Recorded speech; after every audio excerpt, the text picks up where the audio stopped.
everybody. Welcome back to Sassy Gal Prepping and a Sunday live stream. I haven't been in the hot seat on camera live in quite a while, and I feel really out of sorts. So forgive me if I feel all or if I seem all like I'm already doing it, all scatterbrained and everything. But we're just going to keep it sassy and classy, and we're going to chit chat here in a little bit about knowing how to say no legally. You can say no to things, believe it or not. So if you see me looking down, I'm using my phone to look at comments because I have my laptop I pushed further away, so I can't quite see all the comments. I could lean in and do the old lady thing, but y'all let me know if you can hear me, if I need to talk up a little more. But otherwise, I think we're okay.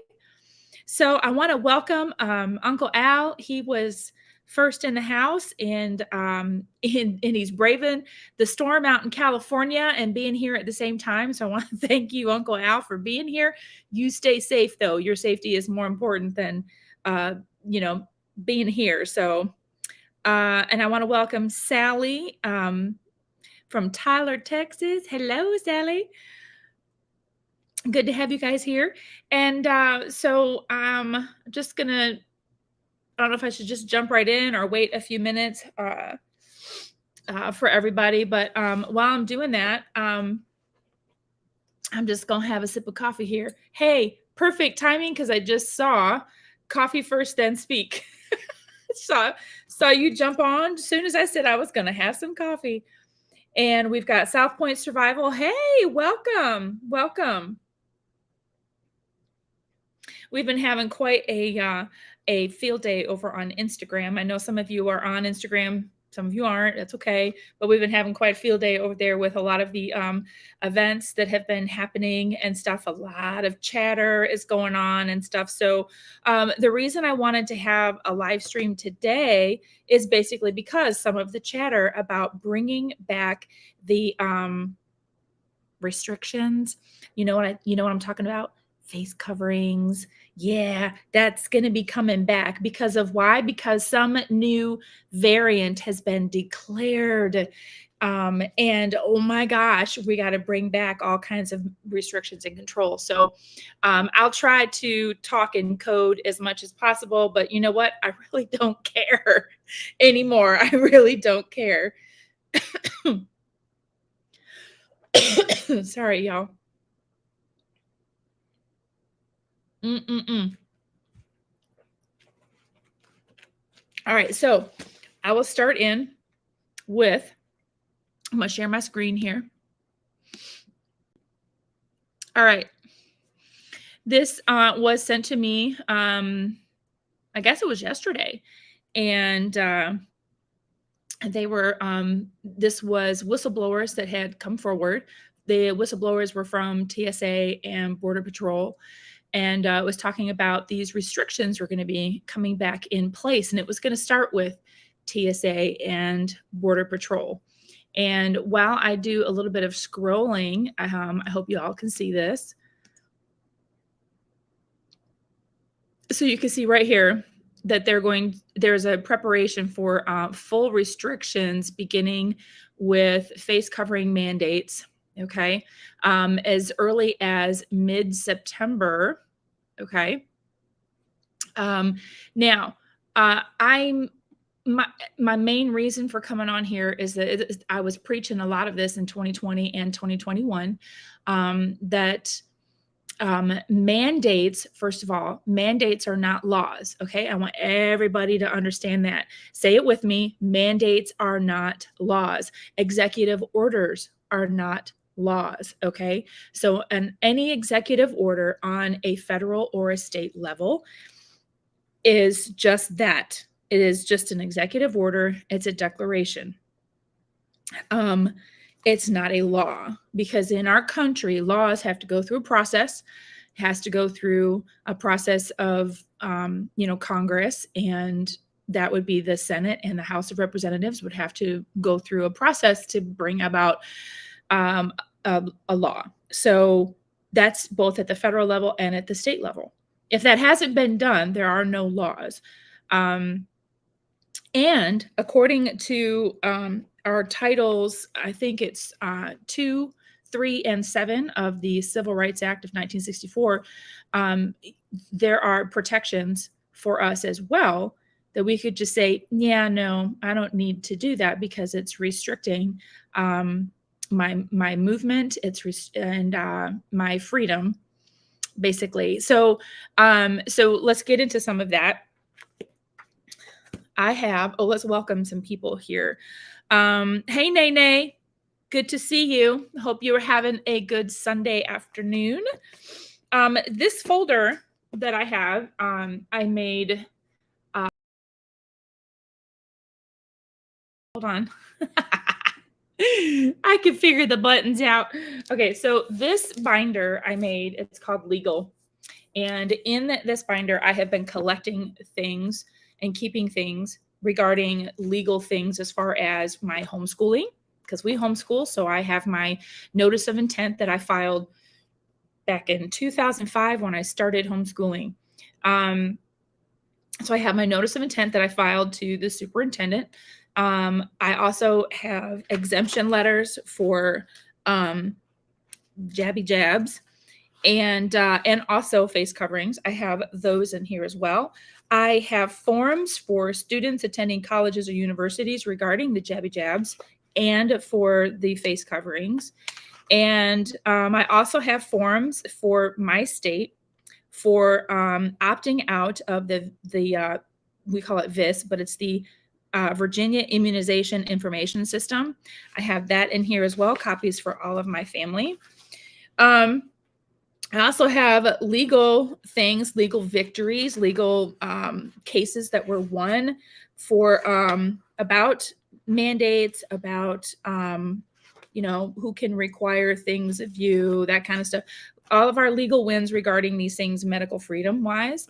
Then I also have like actual copies of case laws and summaries of them. And so I'm going to start with this one, because this one is about executive orders, and this one is about like executive orders versus law, but they both one deals with the president and one deals with the state, like your governor or, local representatives. But basically, asking that our executive orders law, everybody wants to know that. And the short answer is no, they're not in and of themselves law. All right. When the president, hang on a second. I'm trying to find where I wanted to read.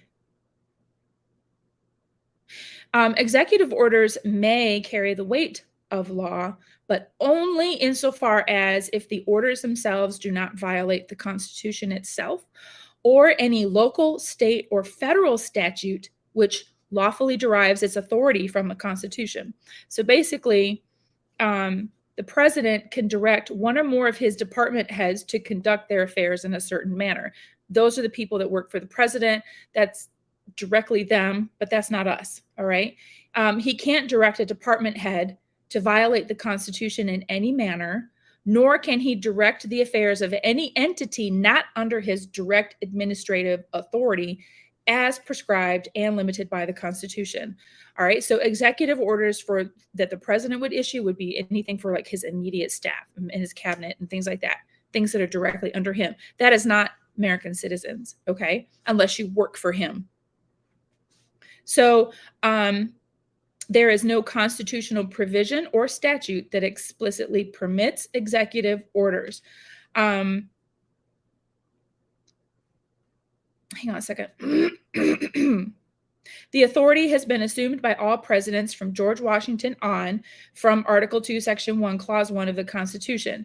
But it has widely and errantly been assumed. But, obviously go back to, the last few presidents, and I have a pen and I have a phone and I'm going to sign all these things. Basically, our president is not a king. He is not a dictator. He is a president of a constitutional republic with limited powers. That's what our Constitution is for. Okay. And so this article, Section 3, Clause 5, that says you can do executive orders does not give the president any power or authority to create law. Again, how does something become a law?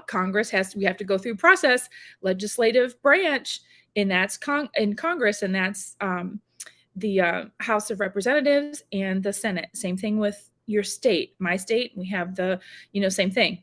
It's two sides. You got to go through both sides. So bye, coffee. Enjoy your dinner.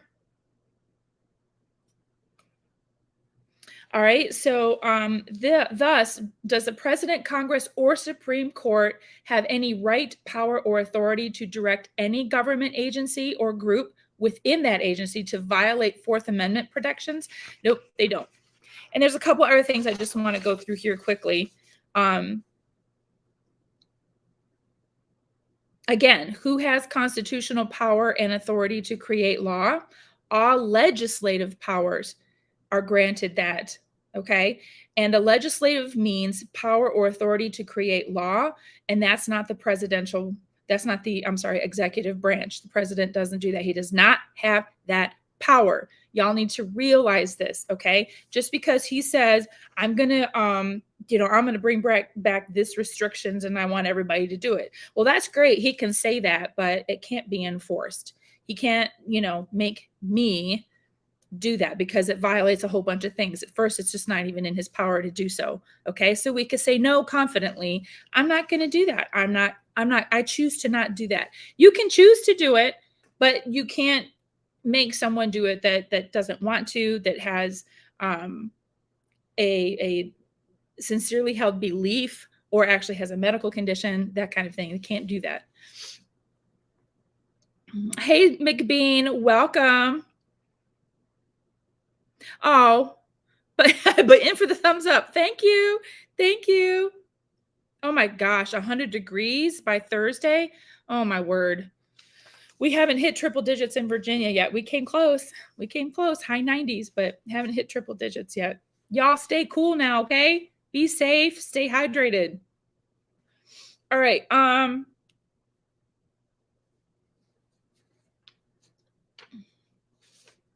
right. So basically, in a nutshell, right? Everybody say it with me. Our executive orders laws? No. Everybody say no in the comments. And you're right, mandates aren't laws. Okay. So you're not breaking a law. You're not doing anything wrong by saying, yeah, no, I'm not going to put that on. Okay. All right. This one I really liked because this actually said it really in plain English. And this is regarding on the state level. So your governor says that, okay, I'm going, because we had our former governor was very naughty by using his power to try to create mandates for everybody and, doing that again. So some people misguidedly believe such orders have the force of law. Okay, they don't. It is important to understand the difference between an executive order and a law coming from the governor. Okay, so when a governor issues an executive order, he or she is just issuing a directive. Okay, that's it, a directive. Because, whoops, wait a minute. Whoop. It is a proclamation. There has been no input from the legislative or judicial branches of government. In such cases, the governor in question is making a general policy statement. So he's suggesting that people do this, like implementing face coverings in the workplace or in establishments and that kind of thing, like restaurants. They're not creating a law, though. So this should be nothing but optional. Even the CDC had guidelines that were printed up. I think it was 2 years ago when schools started again, that they had strongly recommended that students wear face coverings when they were returning to school. But pay attention to the word. It was recommended, not required. Okay, it wasn't a law. They just strongly recommended it because of this reason and this reason, and that's fine. If the school system wants to take on the recommendation, they also can recommend and highly suggest that students and teachers wear face coverings, but they cannot require it. They cannot expel you for it. or suspend you for it because it is not a law. A policy from a company or a school, that kind of thing, a policy does not trump the Constitution. It does not trump your rights. It doesn't trump the laws that are already there to protect you from this kind of stuff. So, yeah, no. Again, it's a recommendation. Thank you very much for the recommendation, but I'm going to choose not to take your recommendation, your advice. I'm going to do this instead. Okay. Now, the purpose of a state executive order is to persuade and encourage other government officials to agree with and adhere to a policy statement. All right. Notice the purpose is to persuade and encourage. Persuasion and encouragement are not legally enforceable. This is important, y'all, okay? Coercion is against the law, all right? Persuasion and encouragement, you can't enforce that. Someone's be like, I highly persuade you to, do this. And you're like, thank you, but no, they can't make you do it. They can't arrest you for it, okay? It's all wrong. And we all saw what was going on the past few years about people being arrested for things, like it would be like, there was a pastor in Canada that kept getting arrested because he was having church. He was opening his church and preaching, and he got literally arrested. The Canadian police up there were, literally targeting this man and dragging him off to prison because he wouldn't close his doors. I don't know if they have the exact same freedom of speech protections that they do there in Canada as we do here in the United States, because we fought cases in Virginia. I think there were some in California as well, but they were hard fought in California. But here in Virginia, we had churches that were open and they were holding services when the governor said, you can't have church, or you can only have 10 people.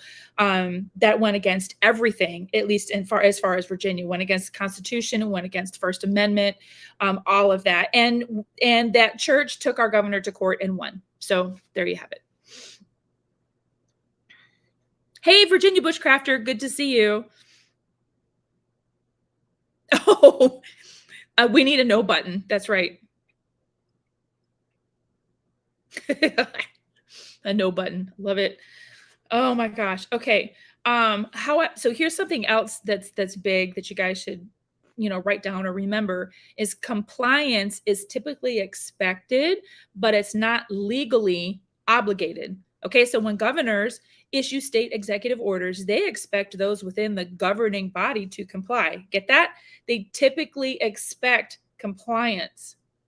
And y'all, on my channel, we are sassy, so we don't comply. We don't comply, but we're classy about it, okay? All right. So they all consider non-compliance poor form. So how many of you, give me a hands up in the comments, how many of you were guilted or people were shaming you for standing your ground and saying no to things like no to a jab, no to a face covering, and that kind of thing? We were shamed. We'd said, we had people in our church say that we didn't love our brothers and sisters. And I went, no, absolutely. I do love you.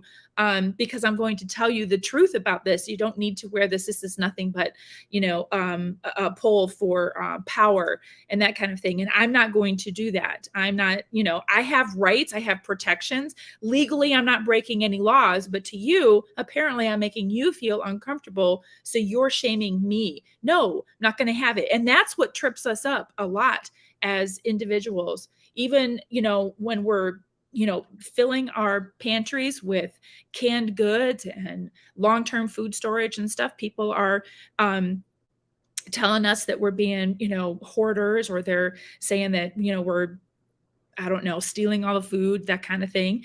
They'll try to make you feel guilty, but you need to know to stand your ground. You're not doing anything wrong.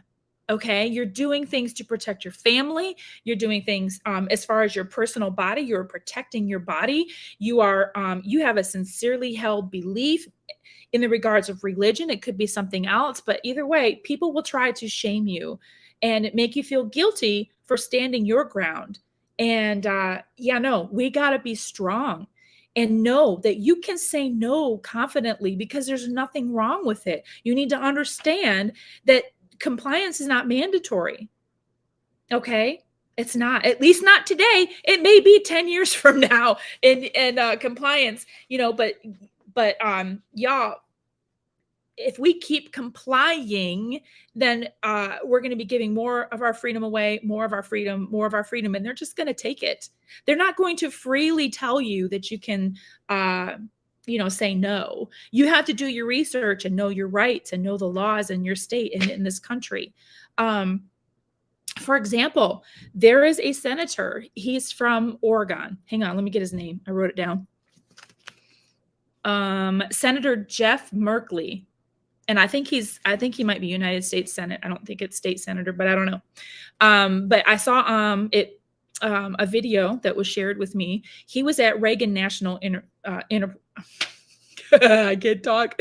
He was at Reagan National Airport, and he was video recording the TSA policies through the facial recognition. Now, apparently, I don't know how new that is, but it's fairly new. And they are supposed to have signage everywhere talking about all the information regarding the facial recognition stuff that you're supposed to stand in front of a screen and that kind of thing. To me, right now, there's no purpose for it, but they have implemented it and they haven't said anything to anybody about it. So he was unaware. He gets to, he gets to try to find any kind of signage or any kind of, rules or information about it. But you are supposed to be fully informed. What is the thing? Federal law requires full and informed voluntary consent. Okay. And so here is face screenings. You are supposed to be fully informed and you are supposed to be given the opportunity to voluntarily consent or say no. And there is information. He showed a sign that they had like on a little metal stand, and the sign, instead of being faced this way, was faced this way, and it was in between a couple machines. So he said it's nowhere. He says, but you have the right to say no to the facial screening at the airport. And so what that means is that you may have to step aside and someone has to come and check your ID. It could be on your passport or your driver's license or something, and they would check your photo ID. But this is how they do things. They just do them. And then the public, I call it the Nancy Pelosi special. When Nancy Pelosi said that famous quote, we have to pass it so we can find out what's in it. That's kind of what's going on here. They have to implement it, and then people just find out all about it. And so I call that the Nancy Pelosi special, because that's what's going on here, at least with TSA, that they're implementing these new things, and then people just find out about it and then just automatically think, well, because I have to fly, I have to do all these things. And you get a bunch of TSA agents who are, full of their authority, full of themselves, and think that they can, be mean to you and stuff. Again, knowing your rights, standing on those rights, and just calmly saying, I do not consent to this. I will show you my ID. Who do I need to talk to? Right? Just being calm about it. You don't need to be a jerk about it. That's usually when trouble comes. Oh my Lord. It's usually when trouble comes is when people start being a jerk about it. All right. Checking the comment. Hey, Michelle, you love my shirt. Don't mess with Mama Bear. Let's see. I got this from, hang on a second. It might be on my shirt. I forgot the company I got it from. I can't actually pronounce it. It is TIL and then Valhalla, Til Valhalla Project. I can try to send a link. It's TVP. Can you see that? Til Valhalla Project is where I got these. I got one for my mom and I for Mother's Day. It says, don't mess with Mama Bear. And I got my mom one that said, something about don't mess with mama, something like that. So, yeah. So anyway, I'll try to send a link and put a link down in the comments. Let me write that down so people can look for a shirt for themselves. Let me write this down.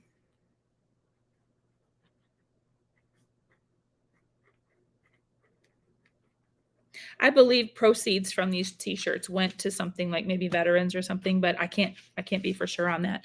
So, So yeah, so who else is here? So Michelle Miller, we said hello to you and welcome. Right, the Virginia bushcrafter. Yeah, show me a law that I've broken, and if you can't, the conversation is over.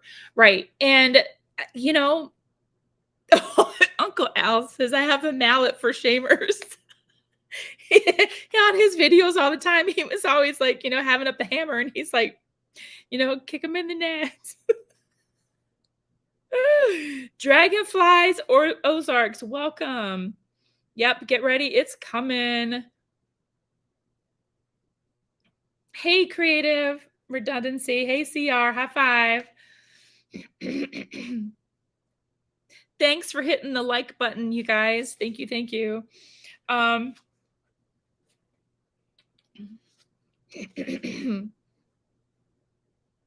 So some things, so going back to the governors and their state executive orders, some have, in certain circumstances, they have something like operational effect. Okay.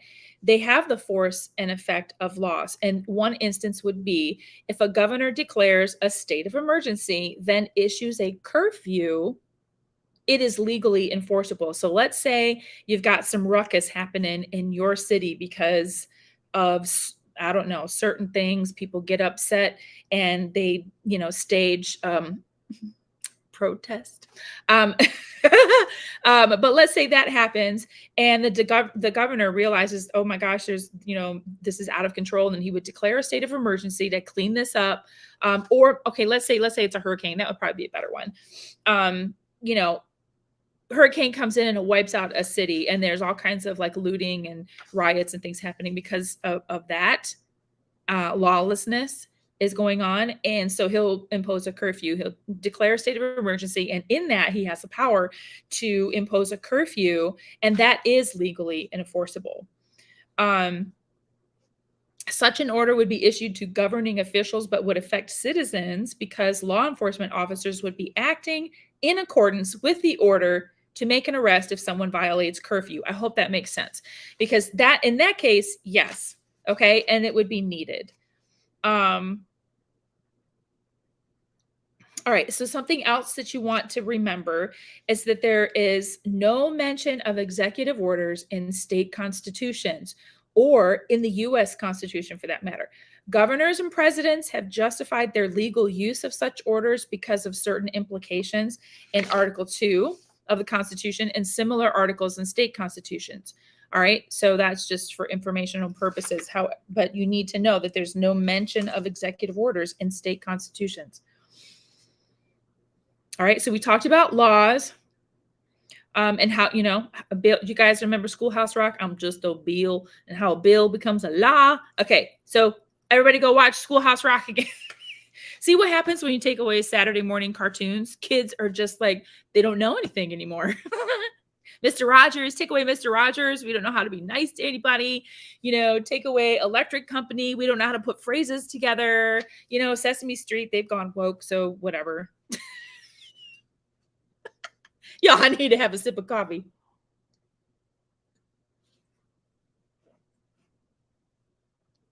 All right. Welcome to Off the Wall Prepper. Hey, everybody. All right. So I want you guys to, this is the reason I wanted to do this, is because if these rumors are going to be happening and we're going to be facing, another so-called variant of the original variant that was a variant of something else. You know what I mean?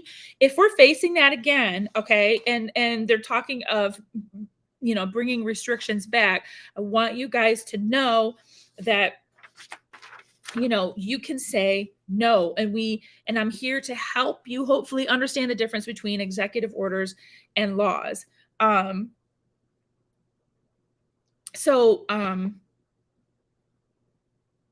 We can do our best to be productive citizens and peaceful citizens who are grateful for the sacrifices of those who came before us. But that's what we can do our best to be productive and peaceful. Here's something else that I found back in my researching about all of this stuff. All right, this was back in July of 2020. And hang on a second. Let me see if I can word this. I'm trying to be careful of what I say. Something called an executive order. The face covering mandate will go into effect in this particular county. Okay. And this person goes on to write, who is, hang on, let me just, I think this was from a lawyer that wrote this. Oops, hello. Who is this?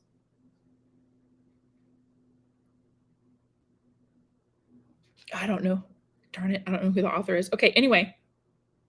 All right. It's an illegal executive order and carries no legal weight. And the person, oh, the other thing I wanted to mention, okay, so the person who did the mandate was not even a duly elected representative of the people. That's the other thing I had a problem with back in 2020 was that the health officers or health officials, whatever they were for county or for your state, whatever, they're not elected. I don't ever remember electing for a health official, but all of a sudden they were given like a certain kind of power that should only be given, that is only given to our elected representatives. But here they were given them.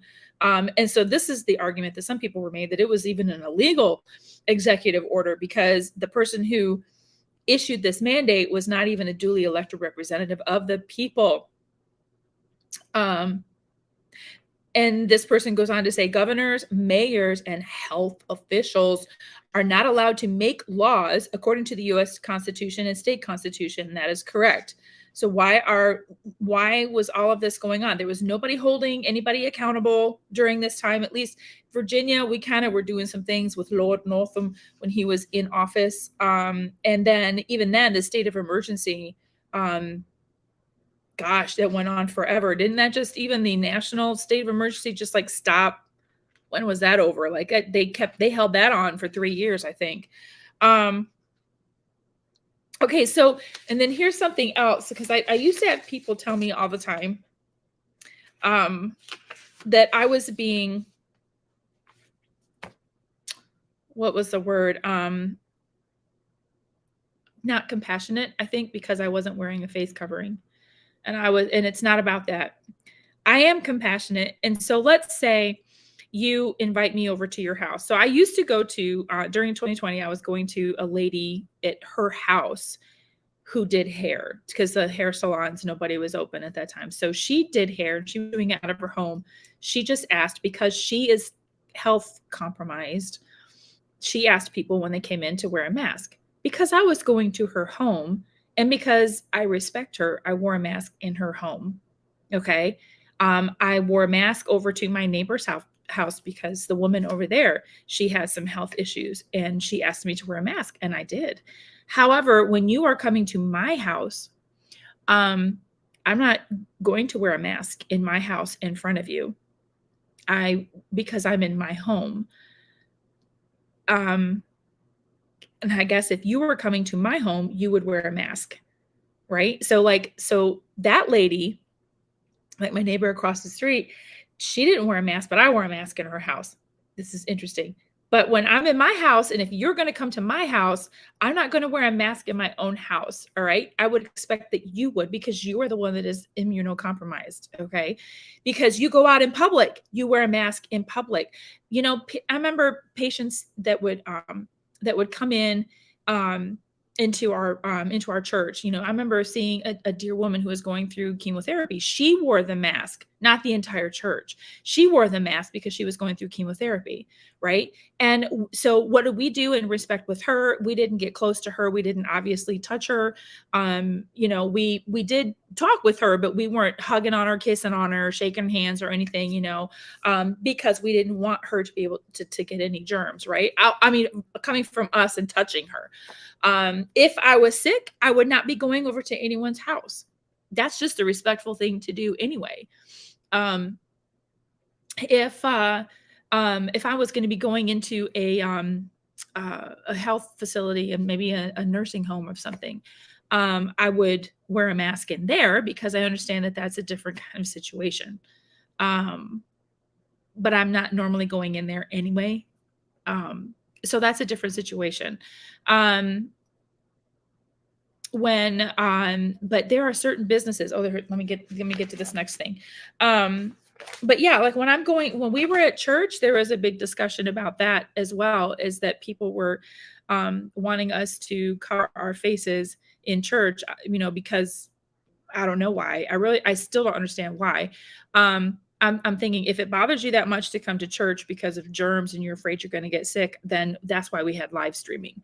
We would live stream our services. I did not believe in covering my face, because I'm made of the image of God. Okay. And in order for us to communicate and show love to people, we need to show our faces. When you're doing this and you're covering up half of your face, you cannot communicate with other people, and you cannot show them the love, and as far as singing goes, as far as praying and stuff like that. I'm not going to be, in your face, but one is, I'm not sick. If I'm sick, I'm going to be home, and I'm not going to be coming near you. And I wouldn't expect you to be coming near me. And so, yeah, let me just check comments here.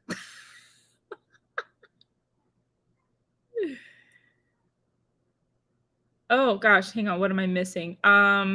Yeah, dragonflies. That's kind of what we're talking about. It's rumored. I don't know if it's actually official. It's rumored. Let me go back and show what I was doing here. It's rumored, because they're whistleblowers that are talking about this. It's whistleblowers.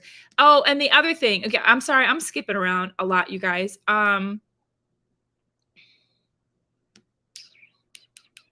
Okay, so basically it's, they want to do it because there's this variant right here, the BA.2.86 variant. There also starts with an E, like Ursus, not Ursula, but like ERSIS something, I think is what it's called. It's a variant under monitoring because they've been, oh my gosh, there was a case reported. There are also these variants right here that have been elevated to the status of variants of interest. So that is a level of concern. So far, only Omicron retains the classification of a variant of concern. Okay, and Omicron is basically, I was pretty serious. My whole family had that a year ago. That was not fun. Ugh, it was like a fever dream. So look at this. So here's a lot of what's happening. Okay. The media is now pushing for another lockdown. Do you see what's happening here? Is that the media is pushing for this. There was, let me see if I can find it here. Yeah, look at this. So this is on X, Twitter X. So look at this down here. All of these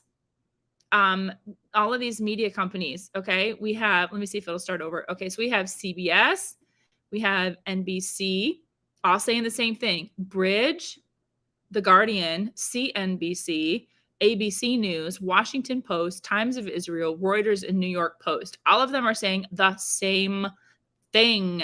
If you haven't figured out now that the media is all in it together, then you need to talk to Uncle Al. He's got a device that will help wake you up. All right. So yeah, media is now pushing for another lockdown. And so Dr. Naomi Wolf, she's discussing this new variant being pushed by the media. Okay. What's creepy about this sudden everywhere narrative that there's a new variant in town, if you read them carefully, there was one we just tore apart in our Salem, Massachusetts newspaper that basically admitted that there really isn't a spike and didn't come up with any real numbers. Y'all, it came out. Do y'all remember that CNN, it came out and they admitted that, and I think it was undercover journalism. It could have been Project Veritas, James O'Keefe at the time. I don't remember, but it came out that they did skew the numbers. CNN skewed the numbers because it would bring up ratings. It created the fear. And I remember early on, my husband and I we were doing numbers here in Virginia, and they didn't add up. And all of the deaths and the big deaths were coming in nursing homes. So anyway, I digress. Here we go. Back to the article. Let's see. They said something like there are 2 cases per 100,000. And they referenced a community that only has 22,000 inhabitants in it, so they're imaginary numbers. Okay. All right. And I love this. You can't check any of these claims that there's a new variant in town that's different from the old variant. You just have to take their word for it. Trust us, they say. Trust us. We know everything. So, yeah. Sheila, yes, I will not wear a mask again. I can't breathe with one on. I can't either.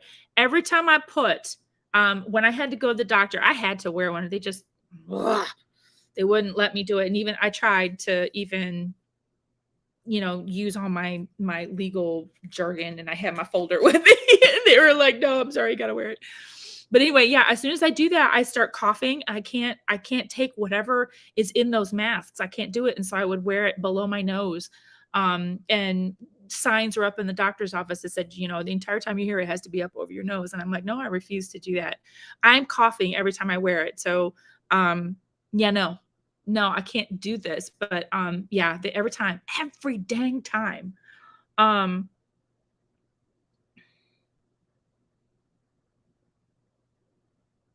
Yeah, dragonflies. Wearing a mask is unhealthy. Yeah, okay, so Off the Wall Prepper, I did a video about this, back in 2020. I had a different channel then. I still have that channel, but, I'm not on it that much. But yeah, I did a video about this where you wear the mask so much, because of whatever reason, that you get sores and an infection due to it. Um and yeah, never wear a mask for more than 4 hours at a time. So this is the video that I did. This is what I talked about. When you wear something like that, okay, I'm gonna use underwear. Y'all, we're gonna get very personal here. Okay. So with people in general, but especially women, you wear okay, so everybody wears underwear, all right.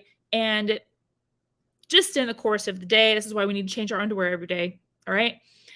You wear a swimsuit, for example, which is why we always tell kids, change your swimsuit, to like make sure you air dry it off. Don't stay in your wet swimsuit for a long time because things happen. You can get infections, you can get, like you said, sores and other things. Same thing with your face. This is like wearing underwear, okay? Because moisture is trapped in there. All right. And they were calling it maskne, like acne, but maskne. But that's exactly what's happening, is that you're getting, your pores can't breathe and moisture is getting trapped in here. You keep it on long enough that you're going to start getting, things happening. Also, that condition called pleurisy, which is like respiratory condition, kind of like pneumonia. But anyway, people were getting that too because they had the masks on for so long and continually breathing in, their exhaled germs and bring them back in. They were just making people more sick. But I don't want to talk about whether the effectiveness of that. I want to just remind you guys, whether or not, however you agree with health and all that, this is about legal and about our rights to not have to do it. Okay. And you can say no, and you can say no confidently because you're not breaking any law.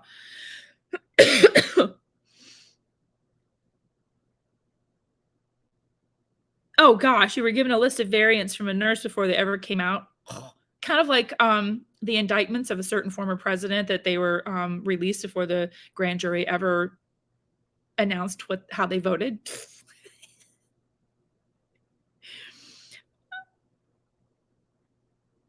Yeah, yeah. Let's see. Hold on. I have asthma and can't breathe with that thing on. Exactly. Hello, the one whom Jesus loves. I'm not exactly sure if I actually said hello to you yet. So welcome. Thank you for being here.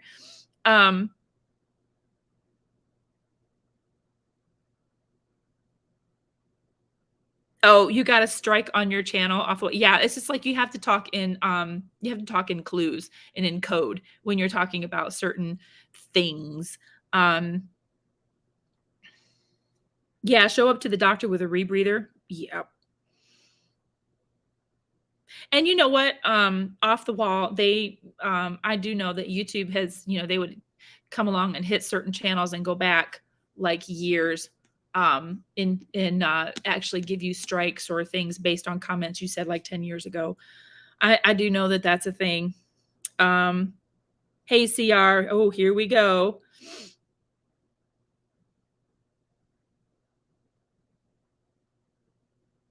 Oh, I'm sorry, Off the Wall Prepper. They took your channel down. That's just ridiculous. Whoops. Hey, South Point. Absolutely. You have to speak in riddles or you get dinged. Yeah. And I'm trying to be careful about it. And I'm probably going to get dinged because I'm talking about legal stuff and it'll be like, we don't want her saying anything about that. So I took an employees rights class, which is why I started really filling up my legal binder here, because I did an employees rights class. My daughter 2 years ago, she was 15, and one of the local cafes here in town was they shared a post saying that they weren't going to be able to stay open longer and stuff like that, just due to staff and just shortage of staff and all that kind of stuff. And so my daughter, she asked, she said, hey, would you take someone who's 15? And they said, yeah, we'll get you set up with a work permit. And we did that. She went in for an interview, got hired on the spot. And by, that was like in May of that year, it was 2021, right? What time is it? What year is it? Oh, and then by August of that year, the owner, this was a small owned business, he implemented a jabby jab mandate, and he wanted everyone to have that or else they would be fired. And so I walked in, I gave him a folder of information like a good little prepper does. And I gave him our Jabby Jab exemption form. I sent that into our school. I have the exemption forms. I have a copy with our doctor. I have a copy with the superintendent. I don't even know if they have it anymore because we're like, I don't know, the fourth or fifth superintendent since I've homeschooled. It's somebody different almost every year. But anyway, it was on file with them because we, as homeschoolers, we have to follow the same codes that everybody else does. But I have an exemption, which, by the way, if you have children in school, if you homeschool or you have them in school, okay, you need to have an exemption. Okay. If you can say no, let's put it that way, because there's, the school says that they're going to follow the CDC guidelines for, jab things for kids before they go back to school. But you can say no. Okay. You can say no. You can say no to the very current one, the big, I don't know, what do you want to call it? Whiskey shot.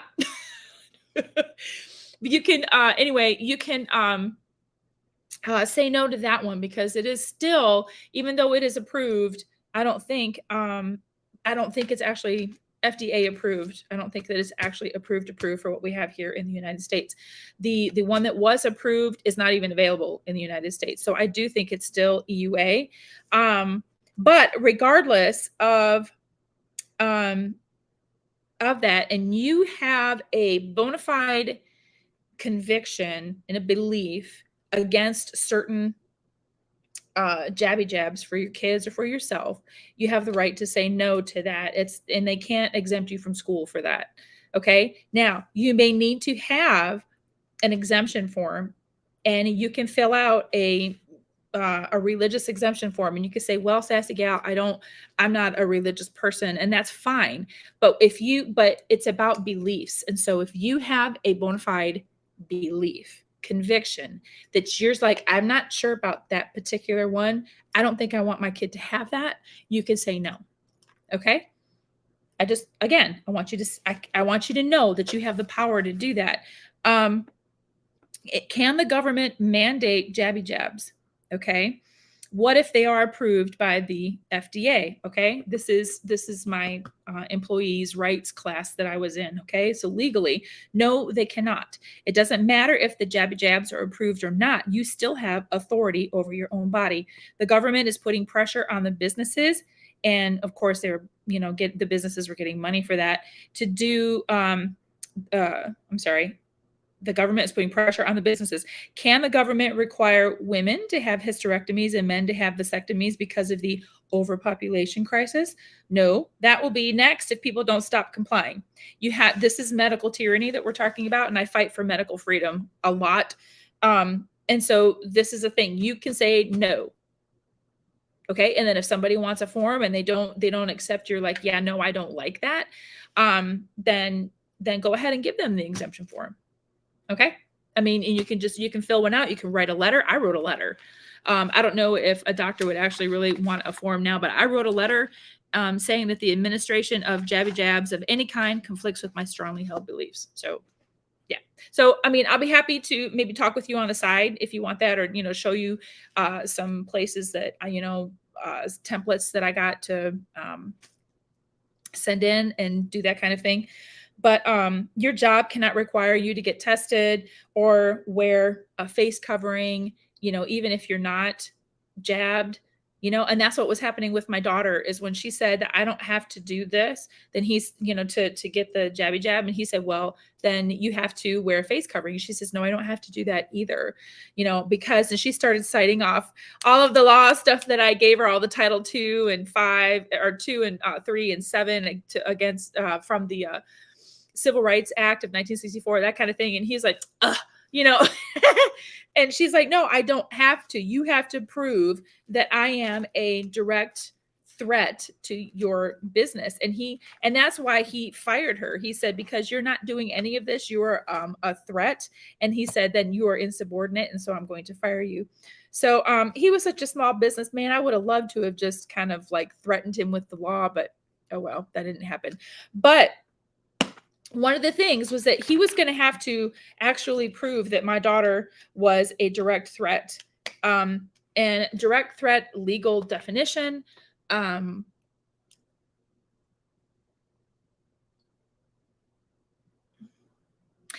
a court order of quarantine or isolation, there is no medical evidence that she was a threat to the health and safety of their business. This is how what they would have to do with you is to prove that each and every person is a direct threat to the health and safety of their business. Title 3 of the Civil Rights Act, in determining whether an individual poses a direct threat to the health and safety of others, a public accommodation, which was that cafe, must make an individualized assessment based on reasonable judgment that relies on current medical knowledge or the best available objective evidence. So that means that you would be the either you are assuming yourself to be a doctor as this business owner, or you're just supposed to be the be all end all know all person that's like, yeah, well, I think that you are. So I'm going to have you, wear a face covering. And at that point, he was discriminating. So I mean, it's just like, you could just go on, and it's like, no, you can't. You have to prove that. U.S. civil rights protection, again.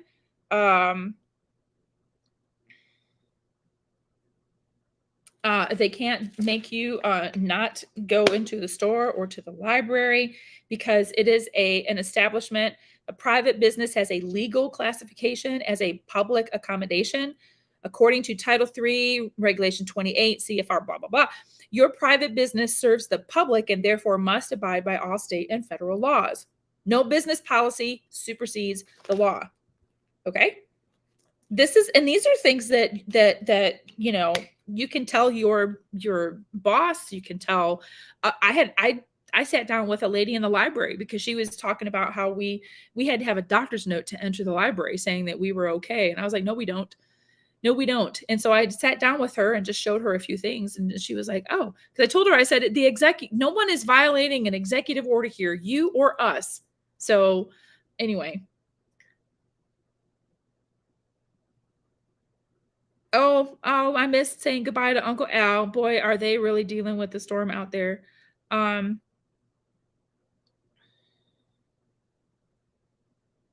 my gosh. The one whom Jesus loves, you were in the hospital and the nurse walked in with a spacesuit kind of thing on.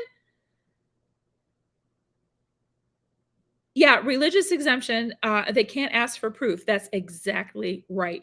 And so, but I've counseled people that, I'm not getting legal counsel, but I have counseled other homeschoolers and homeschool families, and other people who were asking about this. It's like, if you have, it's a belief, whether or not you are like, you could be an atheist, you still have a belief that I don't particularly want to participate in this thing because I don't agree with it. Or it's bad for my body. For example, the face coverings, I can't breathe. I start coughing or choking, right? And you decide, yeah, I'm not going to wear that. You have the right to decide that because you have body autonomy and you know what's right for your body. And so that is your belief. And so you can fill out the religious exemption in good faith because that is your belief. So it's not all about just like, I'm this particular religion and I believe this. It's not about religion, it is about your belief. Yeah, HPV, yep, that's a no here too. Dragonflies, they can't even hold me down to take that thing. Yeah, same here. Yeah, make a t-shirt.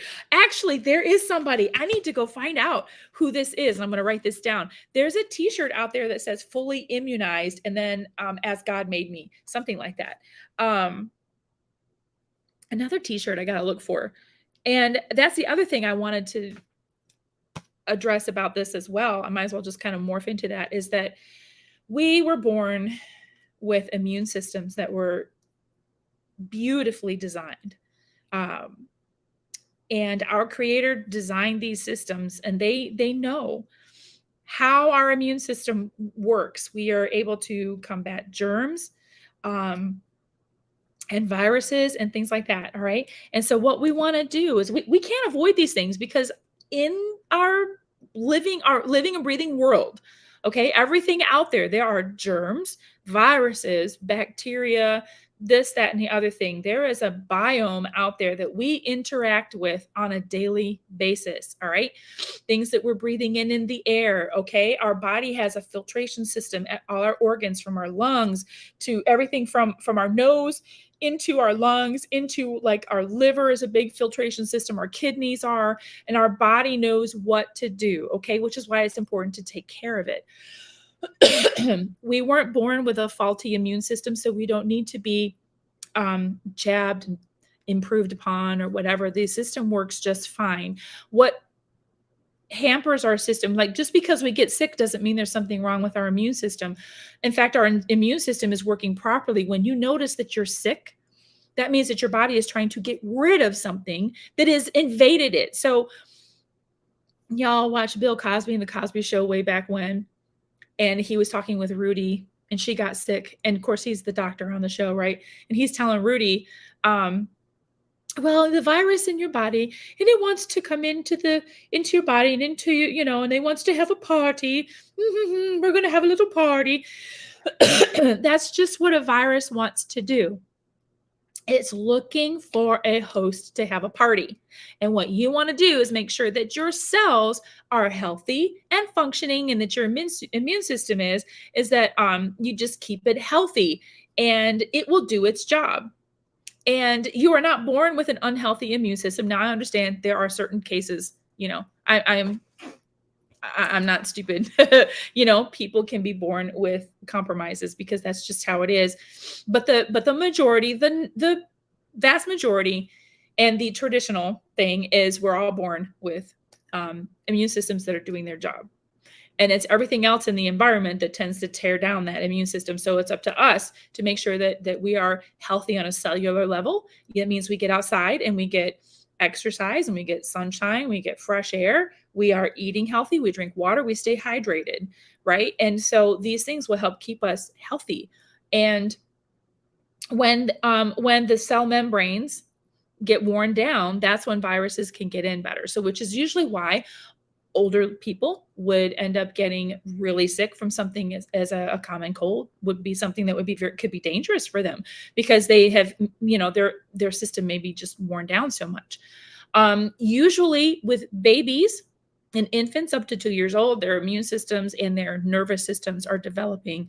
And so we should let them develop. But instead, there's just so much chemical infiltration into their body with all of these things. And so so that is where we're seeing all kinds of problems.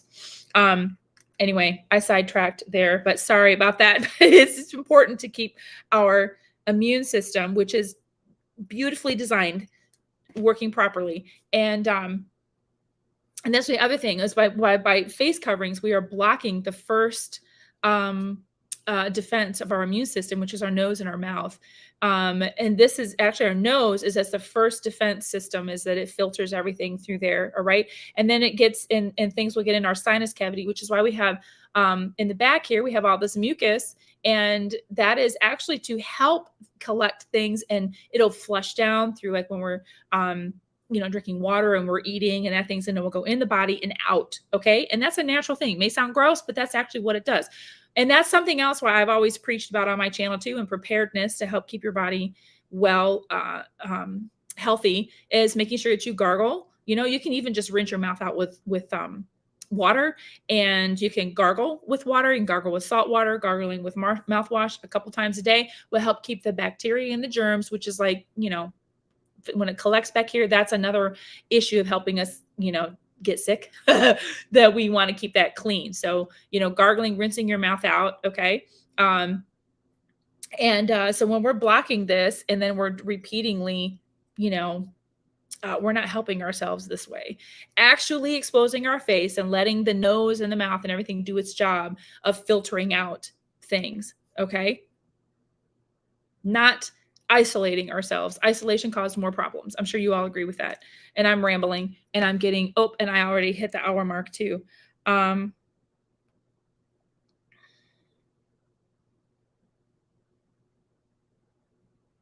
Oh, dragonflies. Yes, I was social distancing before it was cool.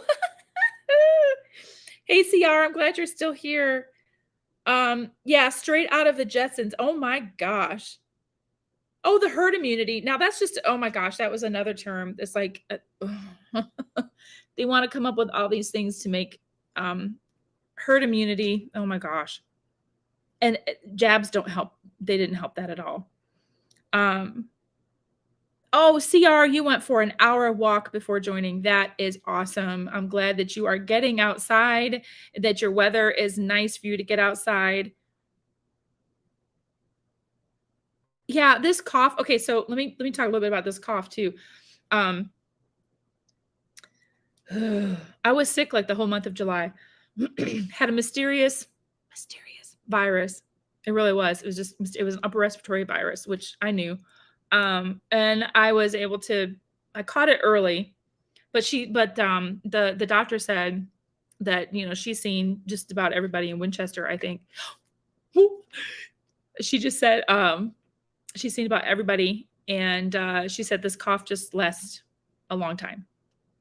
And I was like, great. So it's been 8 weeks. No, not quite 8 weeks.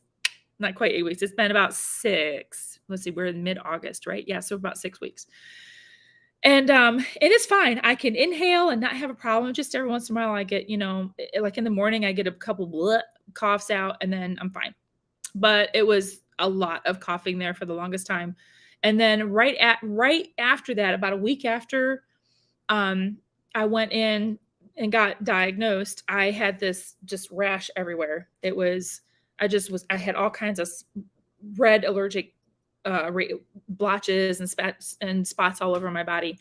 And I was trying to figure out what it was. I still don't know what it was. And I really do think that it's from all of the wildfire smoke that's been hovering over our area.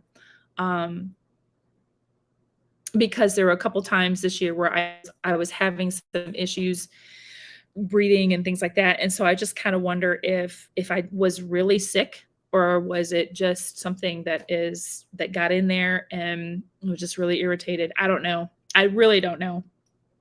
But I feel better now, and each day I'm still, it's just a little bit here, a little bit of a cough, and that's about it. But yeah.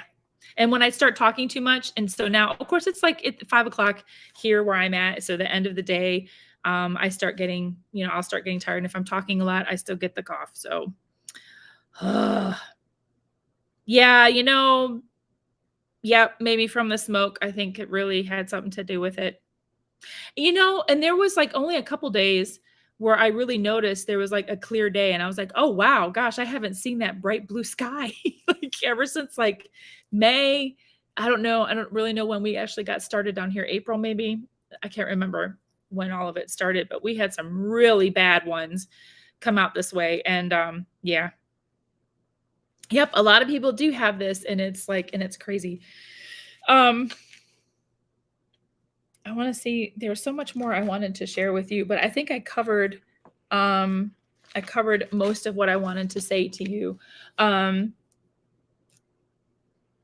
Yeah. And so anyway, I wanted to take a moment with whoever is still here in the chat. I know there's not many people here. And if you've made it this far and you're watching the replay, but you've made it this far, thank you, thank you. Praise, praise, praise that you have been in the chat so far. But I would love it if you all would just take a moment and put in the comments something that you are grateful for. If it's something that you accomplished this past week, like you've learned a new skill, that's wonderful. Something that you just like, you woke up and you have your health and you're grateful for that. I'm grateful to see another day. I'm grateful for my family. Let's hear it. Let's get some positive out there because there's so much of the negative. I think it's just, it just makes me want to sit down and just, hug my family, hug my kids a little longer. Just because of all the craziness that's out there, all the things that are happening around the globe. People in Maui. I was thinking about people in California that might be dealing with this hurricane. Canada, there's a section in Canada, and CR, you have to help me. I can't remember. It's the Northern Territories, but I don't remember an actual city that they're literally surrounded by fires. And and I don't even know how they would get out. I mean, so these people are literally like, they don't have anywhere to go. Greece, I know that there were several fires in Greece. I don't know if they're actually wildfires or if they were something that needed to, what do you want to call it? Like a plant burned down or something. I don't remember. And so and also Lori's Thrifty Kitchen Pantry. I would love it if you all would go over there. If you're not subscribed to her channel, please do subscribe, and keep her in your prayers. She's sharing her hospice journey. And it came on kind of suddenly, but she is sharing her hospice journey, and she is such a sweet woman. And but I would love it if you would all go over there and just offer her some encouragement and keep her in your prayers. That would be wonderful. But I would love to see, oh gosh, Washington State is on fire too. Most of the Northwest CR. Oh, Yellowknife in BC. Okay, thank you. Yellowknife in BC. Watching I Love Lucy. Yeah. Yes. That'll make you laugh. I need to watch some of her episodes. Thank you for sharing that because that's actually really cool. Dragonflies, grateful to live another day, be stocked on food, thankful for faith and no fear. Amen, sister. Amen. Sheila, I am grateful for my garden crop this year. Woo! Amen. Grateful for sun, grateful for water. Yes, I'm very thankful for those. Yeah, curious to see what happens in California. We'll be watching and praying for that. Yeah, asthma, the one whom Jesus loves. Yes, it's talking about asthma.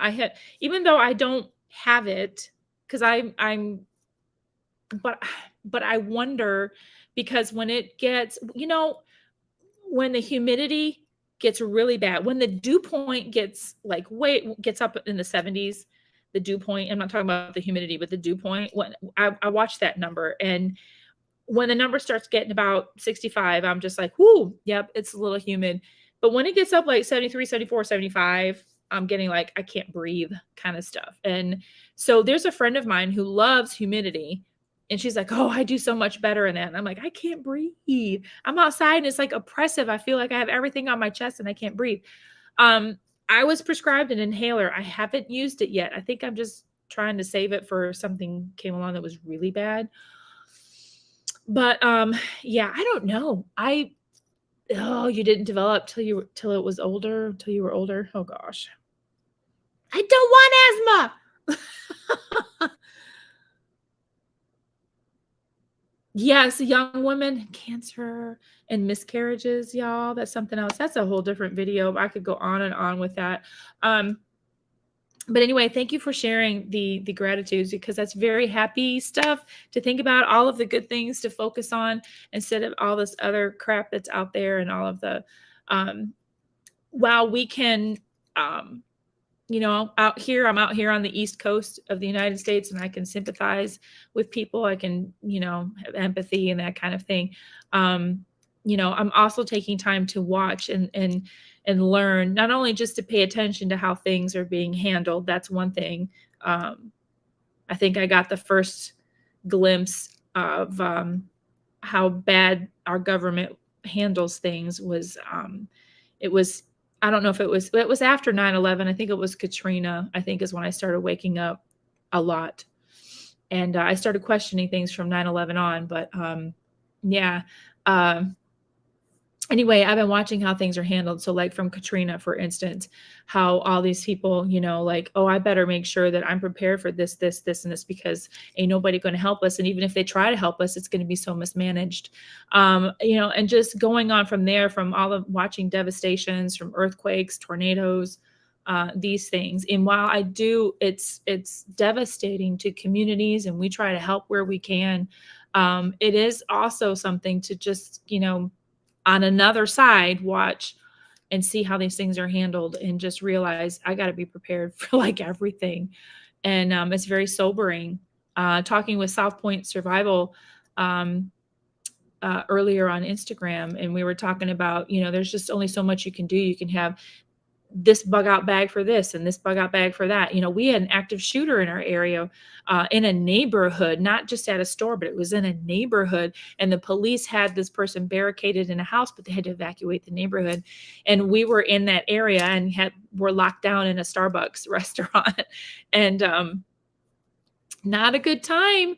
But I was thinking, like, what about all these people in their homes? I wasn't prepared for anything like that. So just always just kind of keeping a running tally of, am I prepared for certain things? What would we do in the event of an instant emergency?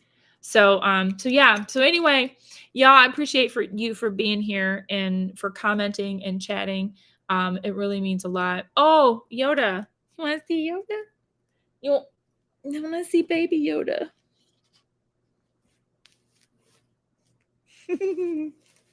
Baby Yoda says hi. Yep, my God. Love my baby Yoda. Oh my gosh. No, we're praying for no fires in Missouri. No rain for the rest of the month, and temps in the hundreds. Oh my goodness. Dragonflies, please stay cool. Please stay cool and hydrated. Yeah, always reevaluating our evacuation plans. Newport News. That is my old stomping grounds. That's where my husband and I first lived, in Newport News. That was the first place we lived.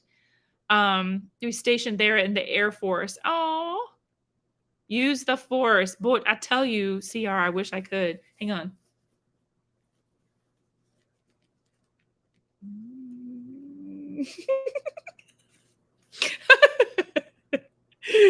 Did it work? Oh my gosh. All right, y'all, take care. Yeah, keep your pew-pews close to you. Keep your cells healthy, stay hydrated, make good choices. That's what we've been saying in my house this past month. Everybody make good choices, and I will see you in the next video. Y'all stay sassy, but keep it classy.